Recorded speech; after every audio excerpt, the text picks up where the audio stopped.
கண்மணி அன்புடன் அடுத்த வர எபிசோடில் பார்த்திங்க அப்படின்னா, கண்மணி பார்த்திங்க அப்படின்னா, புதுசா வந்து நெறைய நியூ டிஷ்லாம் செஞ்சு இந்த மாரி அன்புக்கு எடுத்துகிட்டு போவாங்க. உடனே பார்த்திங்க அப்படின்னா, என்னதான் ஓல்டு டிஷ் இருந்தாலும் இந்த மாரி புதுசா டிஷ் வந்து இன்ட்ரோடியூஸ் பண்ணணும் அப்படின்னு சொல்லிட்டு நினச்சிட்டு இருந்தேன் அப்படின்னு சொல்லிட்டு பார்த்தீங்கன்னா, அன்பு வந்து பேசிட்டு இருப்பாங்க. உடனே வெண்ணிலா என்னதான் வந்து புதுசா கிடைச்சாலும் பழசோட மகிமை வேற எதுக்குமே வராது.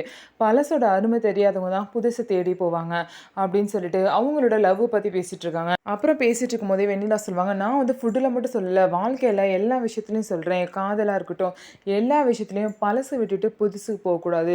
பழசுல இருக்க சந்தோஷமும், காதலும் எதுலயுமே புதுசுல கிடைச்சிராது அப்படின்னு சொல்லிட்டு, வெண்ணிலா பார்த்தீங்க அப்படின்னா, கண்மணியும் அவங்களையும் கம்பேர் பண்ணி பேசிட்டு இருக்காங்க. ஸோ பார்த்தீங்கன்னா, அன்பு வந்து ஃபர்ஸ்ட்டு வெண்ணிலாவ தான் லவ் பண்ணாரு. அந்த விஷயத்த தான் பார்த்தீங்க அப்படின்னா, திரும்ப வந்து வெண்ணிலா வந்து பார்த்தீங்க அப்படின்னா, அன்புட்ட சொல்லிட்டு இருக்காங்க. இதனால டென்ஷனான அன்பு பார்த்தீங்க அப்படின்னா, சாப்பிடாம அங்கருந்து எந்திரிச்சு போயிடுறாங்க. வெண்ணிலாவும் சாப்பிடாம எந்திரிச்சிடுறாங்க. "என்னாச்சு? சாப்பிடுங்க."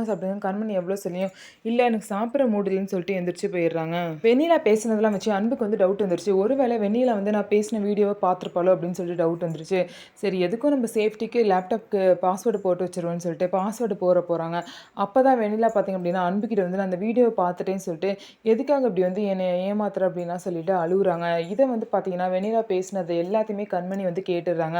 கேட்டுட்டு நீங்க வந்து வெண்ணிலாவ காதலிச்சீங்களான்னு சொல்லிட்டு, என் மேல ப்ராமிஸ் பண்ணுங்கன்னு சொல்லவும், அன்பு வந்து கண்மணி மேல ப்ராமிஸ் பண்ணிருவாரு. ஆமா நான் வெண்ணிலாவ லவ் பண்ணேன் அப்படின்னு சொல்லிட்டு. இதுக்கப்புறம் அன்போட நிலைமை என்ன ஆக போகுது? கண்மணி அன்பை ஏத்துப்பாங்களா? என்ன நடக்க போகுதுன்னு சொல்லிட்டு வெயிட் பண்ணி நம்ம பார்க்கலாம். நம்ம வீடியோ உங்களுக்கு பிடிச்சிருந்தா நம்ம வீடியோவ லைக் பண்ணிக்கோங்க.